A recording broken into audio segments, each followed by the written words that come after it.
For the past 10 years, 20 years, 30 years, Nigeria has been having challenges that are beckoning and waiting for answers and solutions. That is why we are bringing to you our program, State of the Nation. And this is going to come up on our flagship program this morning on ITV. I am hereby inviting you to join me, Bola Bakare, your host, on State of the Nation, so that we can hasten the motions that brings national development. It's going to be a regular basis on Tuesdays. Make it a date with me. I'll be there waiting for you, and then we shall discuss Nigeria on an holistic level.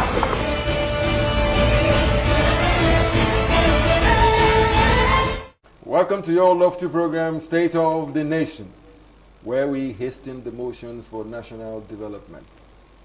And when it comes to national development, you're part of it. And honestly, this morning we shall delve into the element of development as a nation. News is rife out there. If you sit down with people for 5 minutes, even for 3 minutes, everybody is saying one thing or the other in the negative. Everybody is complaining about this or about that. The level of satisfaction is very low.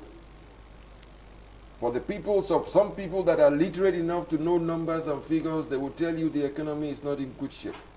They will start bantering figures that say, oh, this should have happened, that should have happened. Yes, it is a personal opinion. They have a right to it.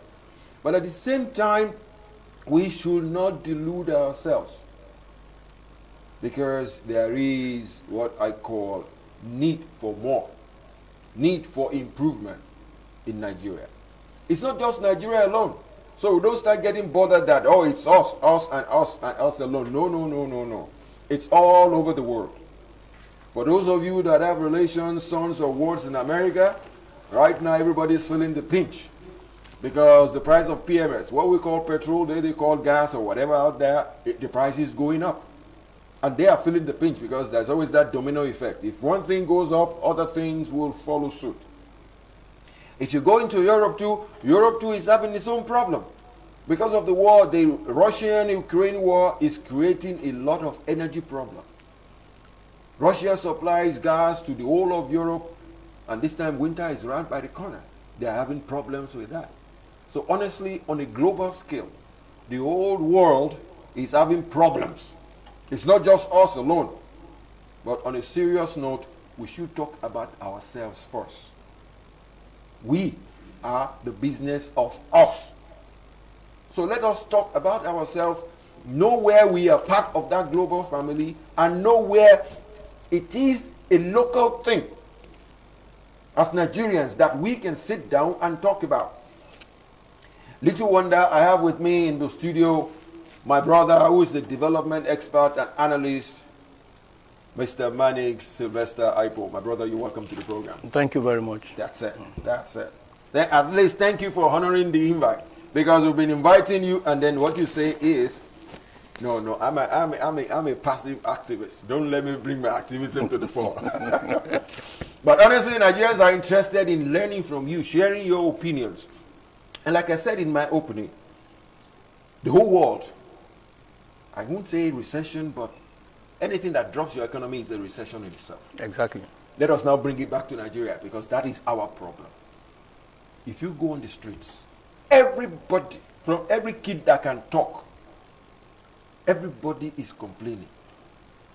And I want to ask you this, from all the parameters I can think of, from the angle of a development expert, from the angle of a grandfather, from the angle of a father, from the angle of a Nigerian, from the angle of an Abujan, because this is where the seat of government is. I want us to think about all those parameters. And then I would like to say this. Let us start from Nigeria, then we'll start coming down. What is it that we are thinking as grown-ups, fathers and grandfathers, that Nigeria should be doing so that the complaints of the people will come down?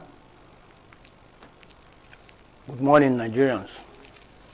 Thank you very much, my brother. You're welcome. I want to believe that it has to do with the state of the mind, first of all. Okay. Now, no matter how you are, if you're not positive in your thinking, it will affect your state of mind. Your thinking will start going negative. Negative. Which is not good for which the is human not mind. good for the human mind. All right. And then once your mood is affected, it affects your level of thinking. Of course, yes. Of course, yes. And the effect of that thinking, either positive or negative, has another multiple effect on whatever you are doing, especially in your surroundings. Okay. Basically, what we expect, for me, as a man, as a father, as a husband, what I expect is not far-fetched. Okay. Now, I remember some time ago we were discussing, you and I said, look, I don't know what these people do. And you asked me, which people? I said, the government. I said, what is in governance? And that's the truth. What is in governance? It is not difficult. Because number one, you are not using your money. Of course, yes. Oh, absolutely. It's not your money. You are not using your money. So now, money is being earmarked for a project. You are not using the money for that project. For instance, a man wants to campaign.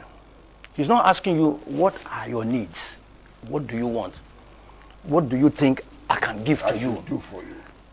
Because now there is some money somewhere that I need to spend to make sure that life is bearable for you. What do you need? No, they will come and tell you, I will do this, I will do that. Irrespective of whether you need those things or not. For instance, in this, our community here, I know what thing that has been constant is light. You can't come to tell me now that you will give me light. Why? I don't need that. You are enjoying the I'm enjoying it. I'm enjoying that. Minimally. No matter what. Because the truth is, I bought the transformer, I bought wires, I bought poles, did that, sunk borehole, did that. Majority of life's basic needs. Is that making you annoyed, so to speak, that you provided all the amenities for yourself? I'm not necessarily annoyed, but the fact that there are numerous people who can't afford that. So they will be at the mercy of the elements. Simply put. That's true. Simply put. Now, for those who can afford, what is the degree of the enjoyment? Okay. What is the degree? Now, your state of mind, for instance, I was somewhere and people were talking. Now, I had to ask them, do you know where the seat of government is? They say, hey, it's somewhere. I said, no, don't tell me somewhere. Where?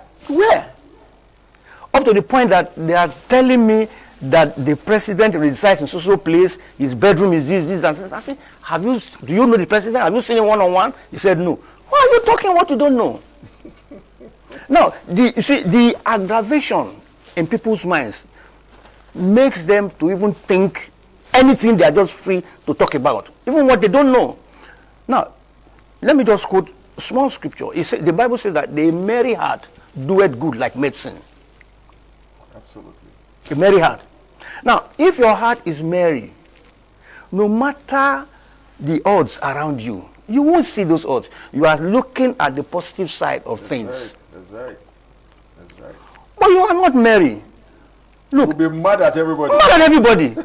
For instance, if there are two cars that hit each other, you say, I got there, I saw 10 cars. Because you want to let the hearer see a different picture. There's trouble.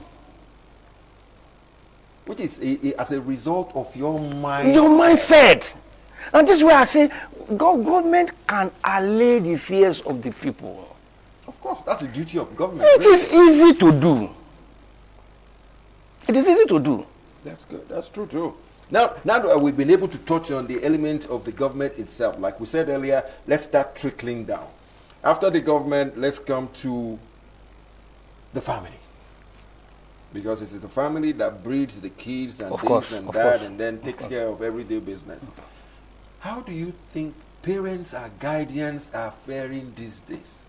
Because those are the ones that complain the most. Those are the ones that are the mainstay of the nation. The mainstay. It is the family that makes up the nation. Of course. And every problem that comes touches the family first. Touches the family first. So what do you think about, like I said earlier, you added one to it. You're a husband, you're a father, you're a grandfather, just like we are around here. what do you think is wrong that is affecting us as breadwinners, as fathers in the house, like I also call the Babangida? What is wrong? What problems are we going to? They are numerous. Of course. They are numerous. Now, first of all, if you go back to our own fathers, I remember I was sharing with someone one day, and I said, I had never seen my father raise his finger to beat any of the children. But my mom was a headmistress. So that disciplinarian. So what the man did was to leave that aspect for the woman. That's my mom. You discipline them. I do the provision. Go out there and work and bring everything. Go out there, work and bring whatever the family needs. Now, in our own case, there are numerous factors. The first one I will see is this era of social media. You can have a big laugh about that. It's a huge one. It's a huge one. It's a huge one. Now, I remember some years back, my wife bought a phone for my daughter. And I was telling my wife, no, I don't think she needs this phone now. Of course, she got angry. I know Daddy. I said, no. Why? You are still in school. And the boarding house for that matter. And the boarding school does not allow bringing phones in. So somehow she smuggled the phone. And I was called. Okay, the school got to know The school got to know about it. And the phone was seized. And I said, but I warned you. He said, no, that she had an assignment. I said, what assignment do you need? You have your what is it called? Your small calculator. Calculator. What do you need?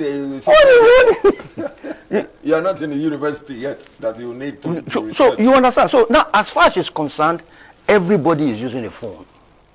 Now, I had an opportunity, a privilege of being in a PTA meeting. And somebody's child was being indicted. The parent wasn't there, but had somebody who stood in for her. Now, incidentally, the woman was one of these officials in Gambian embassy. Now, what happened? The boy was harassing another girl, and the guy was caught writing love letters and all that kind of thing. So the boy was suspended, and the mother came to the school raining curses on the principal, and blah, blah, blah, blah. I know my child, not knowing that the child later confessed, and he was asked to write an apology letter, what transfer and everything. So in that meeting, and I stood up, I said, look, can I say something? I said, first of all, we must realize that majorly, everybody has a dual personality. Dual personality. What you show is what you show at home. So I said, as far as that boy was concerned, that boy was a good boy at home. But in school, was a tyrant. And the woman broke down and started crying. I said, no. I said, the issue is, if you came to threatening the school that she was going to sue until the authorities presented the proof. And she started crying. So I said, madam, no, calm down. I said, understand this. There's a level to which you can vouch for your children these days. And you know, those days, even your neighbors was your parent. Yeah, we'll discipline you. We'll discipline you. Without waiting for your and the father and the mother won't blink an eyelid. That's right. That's right. We were our brother's keepers. Everybody was a father. It doesn't happen anymore. Anywhere. Anywhere. It doesn't happen anymore. It doesn't happen anymore. You touch somebody's child now, man, he will go mad at you. He will go and call the cops for you. So things are changing. And why? I really cannot put a finger on it, except the fact that what majorly the government ought to do, especially for the parents, most parents are languishing. Some are not being paid salaries. Some are doing different jobs just to make sure the ends commit and all that stuff. Some of them, especially like the local ones, that the mothers and the wives are not working. And then there are places in this country where only the women work. The men don't work. That's right. I had the privilege of being somewhere for about 12 months, 12, 13, 14 months. I had a small project there. And I noticed that the men don't work. They wake up in the morning with their wrapper. They're there, sit down, drinking. The women will carry their cutlass, hose, and everything with the children up to the farm. Now, whether it's cultural or not, I don't know. But no matter what, it will have an effect and of course a negative one on the family much later in life. Because what the children will see is that, oh, fathers don't work. I'm male, I don't have to work. I don't have to work. So it has a ripple effect. Of course, yes. Of course, yes. Of course, yes. Now, thank you, because right now we're moving down the line. We've talked about the government. We're talking about the hardship of the breadwinner, the father in the house. I would like you to talk a little bit, too, about the mothers. What they go through, how much they handle it. Because there are instances these days where in the quest of making ends meet, both parents go out of the house. Yeah, go out, yeah. Just go and make money. Go and make money, yeah. And even in some cases, if not all cases, the monies we make are virtually not enough to meet the demand of the house. Not enough. And the woman in the house is the one that knows they are the managers, the accountants, and the auditor generals of the house. They know how to manage the house. But at the same time, the news out there is they are crying too. Mm-hmm. As a father in the house, what do you think in terms of what the women are doing? And what do you think the advice you can give for them to be able to sit back a little bit and use that common word we use these days for them to calm down a little bit? Now, let me go comical a little bit. Okay. I watched a movie, a Nigerian movie, some time ago, where the woman was complaining that things are expensive, and so the man now decided, okay, let me go to the market. So he got to the market, bought a tuber of yam, bought this, and took a measuring tape, measured the yam and all those kind of things, and he would be the one that would cut the yam that they would eat for that day. So what he was doing was to manage the resources. That's right. Now, in our own times, what the women suffer is innumerable. Now, why did I say that? The man makes the money. Majorly, men don't go to the market. I do. Men don't go to the market. Don't you get cheated? I think even recently, my wife gave me a thumbs up that you bought it better than she will. Better than she will. It must have embarrassed you. In fact, about a week ago or 2 ago, I was privileged to pass through the market. I went to a shopping mall, so we bought something. So I just let me just stop by, buy a few things, and I asked, "Can I have a bunch of yams?" And the man said 8,000. I said, "What?" It's okay. Give me 7,000. I said, how many tubers? 5. 7,000 naira for 5 tubers of yam. I went to another store. The same thing. I just entered the car. I told my driver, "Let's go." I go home. I took the man. I said, "Madam, take. Go and buy yourself." I come. He said, "What happened?" He said, "Now, if you can't buy, that means I can't buy." There's trouble somewhere. And why? Because oftentimes she had seen that I buy better than her. You bargain harder. Bargain harder. You get embarrassed more. Of course, I do. but I bear it. I don't mind. Because the truth is, the family must feed. Of course. But I've told them, look, anything we can do without, forget it. Do without it. Let's go for what we need, not what we want. No. Okay. On the level of the mothers in the house, we've been able to tidy 3 of them. Government, father, mother. Now to the troublesome ones. Our kids. Our kids. Honestly, if trouble is brewing, it comes from them. If there is discomfort, it comes from them. If you are looking for malcontents, it's them. If you are looking for problem on the streets, it's them. Now, what is it? Are we treating them right? This time around, I want you to go from the top to bottom. Is the government treating the father well, for the father to treat the mother well, for the mother to now treat the kids well? So that we apportion blame as it should be. Now, it trickles down. Of course, yes. If you treat the father well, of course, with that state of mind, we are going back to state of mind now. With that state of mind, it trickles down to the family. If a man is happy from office, because the boss has pleased him or something, he goes home, my darling, today's a good day. Come, let me bless you. You understand? I watched a small skit this morning where the woman woke up in the morning, opened her wrapper, spread it on the floor, and told the husband to walk past. Started praising the man, "Olo worry me, my almighty." Blah, blah, blah, blah.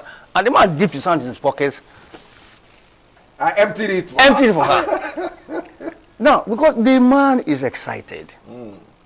Now, for the children, honestly, it's a big task. On whose part? Government, parents, or what? You know, the truth is, training starts from the home. Of course, yes. That's where the education starts from. Starts from the home. So, for me, I will rather blame myself than blame the government. than blame the government. Because this is your own government. This is you my should be able own. to handle your own government. Simple. I would rather blame myself if anything goes wrong. But I am lucky. I don't know about anyone, but for me, I think I am lucky. And this is where their hope and trust in God comes in.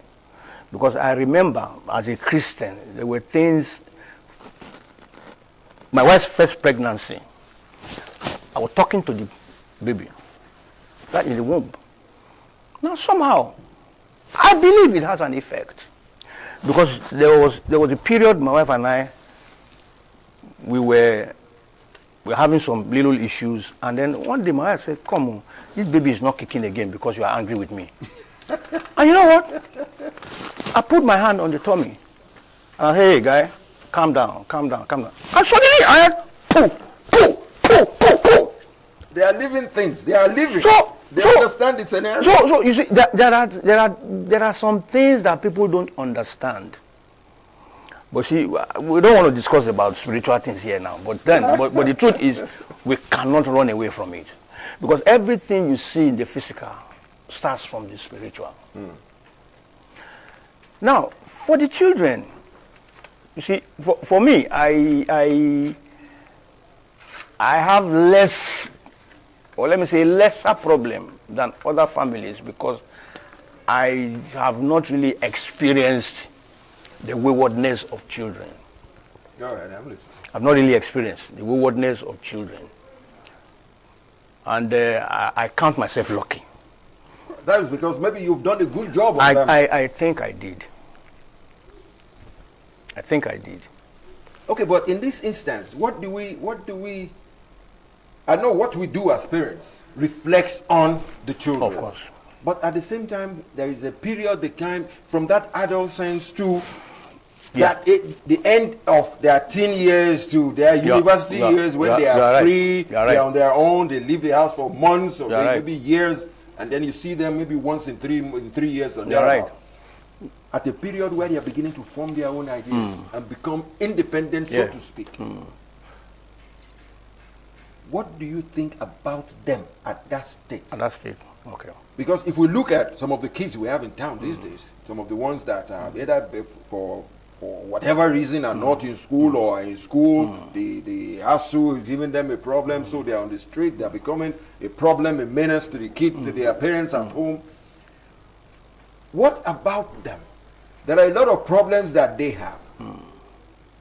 How do we factor in the element of the government, the father, either the father is unemployed, the mother, as to what affects their state of mind from those three parameters we've said earlier?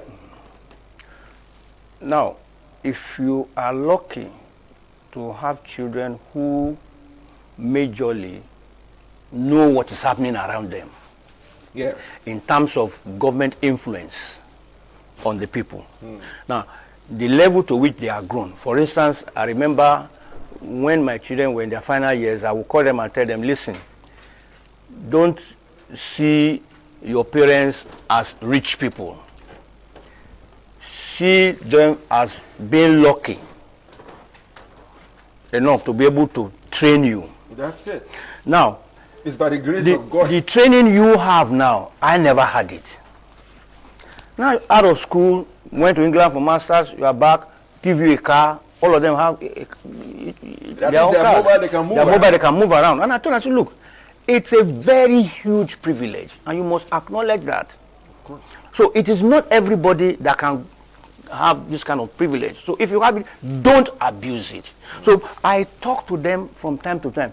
Something happened not long ago, and it was based on this issue of drug abuse and all this thing. And you know, so I gathered my children and I was asking, and you know, my first son, I said, Daddy, we are lucky. And you know what? It is because we chose not to. That is the factor I was driving at. They didn't allow peer pressure to get to them. What might have been a factor of what you must have imbibed in them earlier?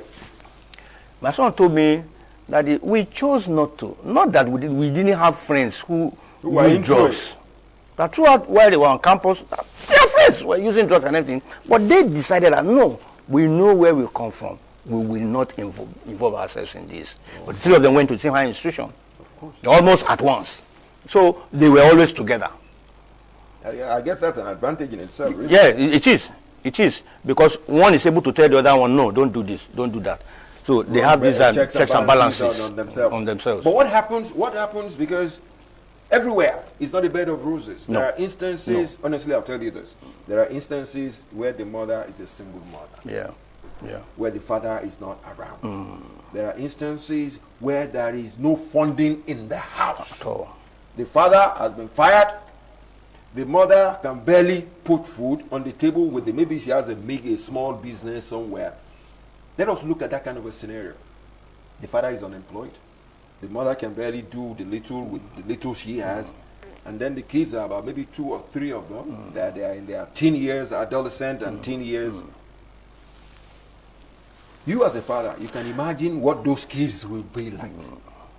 How do we? Because if we can come up with the problems, we should be able to provide solutions to that. At least we can see some of the problems that, okay, there is problem in the land. In a scenario like I just painted, if an unemployed father, a mother that is doing just a little bit, and then 3 kids out there, what advice will you want to give to that family? Now, let me first of all go back a little bit. Now, the state of mind of that kind of family will impair on whatever thing that's going to happen, presumably in their future. Of course. Well, whether we like it or not, most likely it's going to be negative.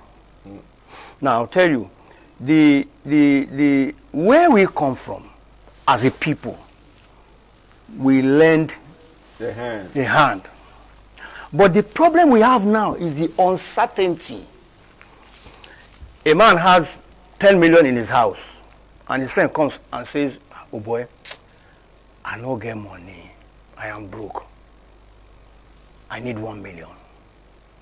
Not that he cannot afford that 1 million. But what he says is, what is he doing? Can he pay me back this money? My father-in-law once told me something. If a man comes to you and says, borrow me 10,000, he's your very good friend. And you know it's likely not for him to return that money. Cut into 2. Give him 5,000. Say, not borrow. I dash you this one. Go and borrow 5,000 to complete the money. So he will not borrow. He will probably make do with that 5,000. That's 1. That's 2. You have lessened his burden, and there's no acrimony between both of you. Even as friends. As friends, you have given him part of that money as dash. You are not expecting anything back. Burden. You don't put it on him with your burden. On him with the burden. So, but these days, the uncertainty is just too much. Are you saying that the uncertainty has made everybody into lesser human beings? Nobody cares about the next person 100%. But in some cases, it is because he doesn't have. Look. Do you give what you don't have? Look, let me tell you. There's so much mistrust. A man is driving a car. There's no fuel in that car. The car is showing red, blinking. It happens to most Nigerians. Most Nigerians. And then you see your friend, you say, oh boy, this is your car, fine. No, he gets inside. Oh boy, I beg, give me 10,000 there. The man doesn't even have money to buy that. But he will not believe you. He won't believe you. That element of mistrust, like rightly said. You're thinking you are driving a 2-3 million naira car and you're asking me that is walking on the road. Give you money. Somebody painted a scenario 2 days ago. He said somebody had a problem with the wife, and the problem got so bad that they couldn't manage it anymore. So he now said, okay, let me go and meet my friend. He got to the gate of the guy. He saw the guy's load out. The landlord had ejected him. Then he just turned back. This man's government So this is the scenario we are in. They are in Nigeria. Scenario we are in. There is so much uncertainty. And the truth is, for instance, let me just mention a little thing about the government. I can tell you that the government doesn't have a figure of those who are out of jobs, doesn't have an inkling into who and who has a problem, doesn't know if I ate yesterday, doesn't know if I was unable to pay my children's school fees. Now, there are those are problems that are vivid, but and at the same time, because we in the media, we are into, at least we do investigative journalism, and then some instances we can see a little bit. And now I'm trying to hold a little brief, not a big brief, for government this time around.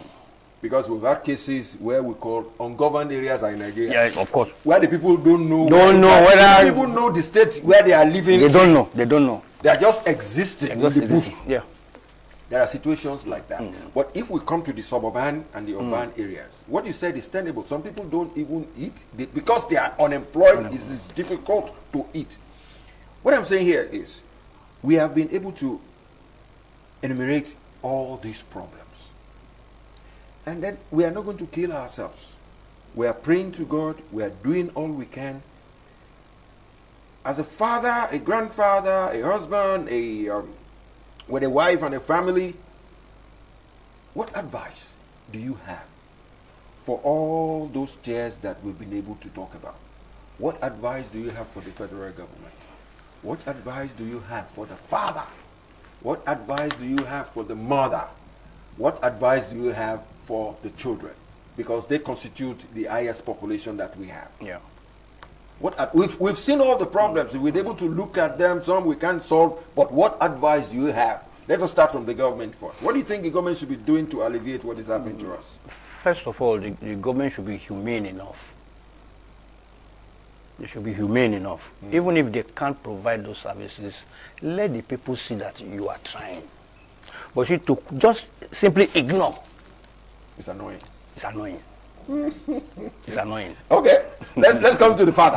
What do you think the father should do? Now, no matter what, you see, even the Bible tells me that a man that does not work should not eat. Of course, yes. But not in this scenario these days. Now, if you're an engineer, you don't have a job, nothing stops you from working in a site. That same site that's supposed to superintend over. Oh boy, make a carry pompon now. Let me make 1 or 2 naira, at least, to feed. I've seen a scenario when somebody is working on the site, and then the owner of the site comes in. I say, this guy is hardworking. I say, come. How are you? And they got talking. He said, that guy has first class. Even in engineering? Maybe in engineering. Yes, that's the first class. I said, what are you doing? Come. And called this person, come. Interview this man. Let me employ this man to work in the office rather than on the side. You understand? So, but you see, when you sit down, say because you don't have a job, you are not doing anything, you won't eat. Opportunities cannot meet you. Opportunity cannot meet. No, you must go out there. The opportunity, you will meet the opportunity. That's true. That's true. You will meet the opportunity. Opportunities are bound everywhere. Happens if you don't move. If you don't move. So your advice to the father is, don't complain that. No. Go out there. Go out there. Something will happen. Something will happen. You'll get a job doing. Something will happen. Look, can I take your mind back? Go ahead. I remember years ago, I finished my NYSC, looking for jobs and everything. I was going around this city when I came to Abuja. I was going around the city every morning. I wake up, trek around everywhere, and I saw one huge construction was going on at the NNPC towers. But the towers itself had not started, but it was fenced round. I would go there, I would look at the place, go there, I would look at the place. Then one day, I was going through my tama, I saw a queue where they have their medicals now. So I stood, I entered the queue and I joined, and I tapped the guy, I said, what's happening? He said, NNPC is employing people. I never intended to work with anybody. So I stood there. Today, not today. And then suddenly, a guy walks out from the place and saw me, my schoolmate. Manager, okay, oh man, our friend there inside there was, really? So I left the queue and I told them I was looking for social person. They linked me up. And I said, look, what is happening? I say, no, there's no job yet and everything. But then we say, okay, contract. Go. Say, there's no contract yet. I say, but I know how to cook. Say, really? I say, yes. It's okay. He tore a piece of paper and gave me a note to another department. And I got there, I met the woman, and said, go and bring sample. I walked back home and I told my wife, make something. And I took it there, and they bought the idea. It's okay, supply us 30 plates tomorrow. 30 plates, entered 50. 50, 100. 100, give us 500 plates. 1 month, 2 months, 3 months, and they paid me. I bought equipment. They paid another one, I bought a car to carry the equipment. That was how I started catering. That's a good one. It's based on the idea of what you just said now, that if you do not sit down, if you move, you will get something to do. You'll get something to do. We've talked about the government, we've talked about the father in the house. The father in the house and the mother might be the same thing, but chip in a little word about your advice to the mothers before we now talk about the problem that we have, our children. Let's talk about the mothers. Yeah, 1 or 2 sentences about the mothers. Now, your advice to the mothers. whether we like it or not, the mothers are a great blessing to us as Nigerians. To everybody on earth. God created them as administrators. Now, the role they play, especially these days, for those who have been married in the last 30, 40 years, not the ones that we see now. Because the ones we see now, we hear news every day. I've seen some couples, I've seen even some couples that have attended their weddings, being chairmen and all of this, they are no more. Now, the mothers these days can't bear anything. They can't stand it. I've also seen on social media where women say, I'll prefer to be a single mother. There was one I read recently that is looking for a man to impregnate her. She doesn't want to get married. So, different ideas. That shows how decadent the society is becoming. But basically, mothers, the ones that are married, full-fledged, married, they're in homes, and the children are there, I give them kudos. And I still want to beg them to bear with their husbands. Okay. That no problem lasts forever. Of course. None. Yes. None. Now, we also pray that in the subsequent elections that are coming, we will have better managers of resources. Okay. Now let's boil down to the last bit, which is our children. They are the ones that are most volatile. If the government misbehaves, the onus falls on the head of the house and the mother. And these kids, they are still dependent on parents and whatever. What are we going to tell them? If the father doesn't work, the mother doesn't work. There is no house rent to pay. The house rent is there. Food is not constant anymore. Their belief is, I've had some of these kids say, you brought me into this world, so it is your duty to feed me. But that's a fact. No, it's a fact. But there are some instances where they can reason along with you because they are old enough to see what is going on. Especially those that are old enough, matured enough to even walk. Yeah, so go out there, do something to support your parents and all. If you can't support your parents, support yourself. Do it for yourself. At least you lessen the burden. You lessen the burden. You won't be bothered about looking for what you're going to eat. Exactly. So in the case of this, our kids, as a human development expert, what do we tell this our children? They don't listen in most cases, but at the same time, we can't stop talking. So what do we tell them in this instance? For me, like I said earlier, I am lucky because my sons and I, we sit down and reason things. We sit down and reason things, we talk about what government ought to do, what government not ought to do, what even them as children, what they ought to also tell their peers. Okay. For instance, I've also been opportune to see 1 or 2 of my children's friends. And I call them to talk to them, and I tell my children, this your friend is like this, why don't you advise him? Which they do.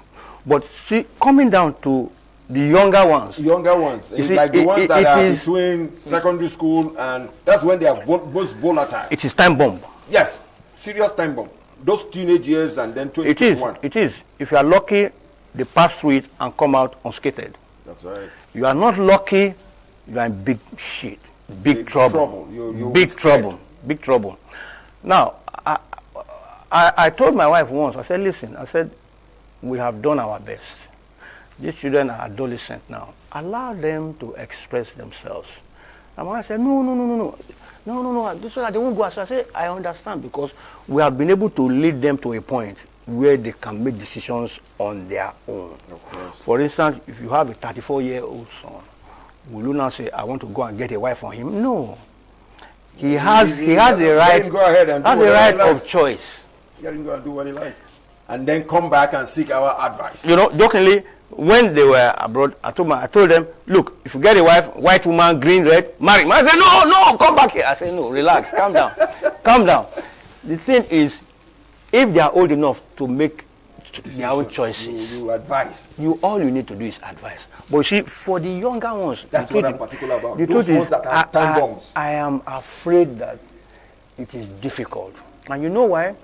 Because the indices they see around doesn't portray anything they are not tangible. They are not seeing light at the end of the tunnel. At all. Are you saying that is what is making them to become volatile and a little bit unruly? You see, if you say unruly, well, yes, I think that unruly... It can be multifaceted. Yes, and it can also be born out of the fact that they are protesting. You know, when you lock up a child, it's like you beat a child, you say, don't cry. Why won't you cry? Why would you cry? Let him cry, then you tell him reasons why you you have been spanked. Now, the situation we have in the country now, I will not lie to you, whether the government likes it or not. That mistrust is there. There's no more young kids. These children you see now, some of them know much more than us. You heard the case of the one that happened in Dubai. 10-year-old girl. 10-year-old girl going haywire. So now, are you saying that that girl was not properly trained? Maybe, maybe not. Peer pressure? Of course. So, the use of devices, these devices is adulterated. So, but you see, we can't run away from technology. Of course. We can't. It has made life easier now. You made life easier. And talk to anybody on earth. You can't run away. But you see, so the effect of technology is what we are seeing. The bad effect. The bad effect is what we are seeing. Okay. But there are also families that know what to do as to stem, you know. Yeah, try and mitigate it and then make sure it doesn't go out of hand. That is a big one. And honestly, time is not on our side, and with a kind of topic like this that involves every one of us and as Nigeria as a whole. And to you, our viewers, let me encapsulate what we've been able to tidy up with my brother here, Mr. Manik Sylvester Aipo. The thing is, when it comes to managing Nigeria and the family and our children, I'm trying to trickle it down. It is all our business. However bad the country is, you have a duty to yourself and to your family. Iran has an inference that however bad it is, do not sit down and hope and start thinking you are an Israelite and the manna is going to fall. It will not fall. Keep moving. There is a balance that says keep moving. If you don't run into something, something will run into you. Opportunities are out there, not in your bed. The opportunities are out there. Don't be shy of doing anything. There is dignity in labor. If you're going to do something that will give you the money to take back home and feed your kids, gladly go out there and do it. I know some of you are saying, oh, Mr. Aipo, Mr. Bakare, you guys don't go outside. If you go outside, you know there is no job there. But I'll tell you this. From the element of a positive thinking and a happy mind, there is always something out there. Always. I read somewhere, maybe it was you that quoted it to me, that even in the Bible it says, the birds don't have gardens, they don't have farms, they don't have anything, and yet God feeds them. But for God to feed them, the bird will have to fly from point A to point B to go and get that food. Of course. He didn't plant it, but you have to fly. So you that are Nigerians too, we are all in this together. We all feel the pinch together. But the thing is, we have to move to make sure things happen. Honestly, I would have loved to engage my brother here for some more, but like I told you earlier, we have a lot of things in the bouquet for you. On this note, I would like to say one big thank you for honoring the invite. And honestly, I am sure, because I have been seeing some of my favorite guests are throwing it at me that, why are you guys going now? Keep at it. But we can't keep at it because there is something else coming up. On this note, I would like to say one big thank you to you. And then whenever the need arises, we will gladly call you. I will. Thank you very much. I appreciate it. Thank you very much. And to you, our viewers, don't go away.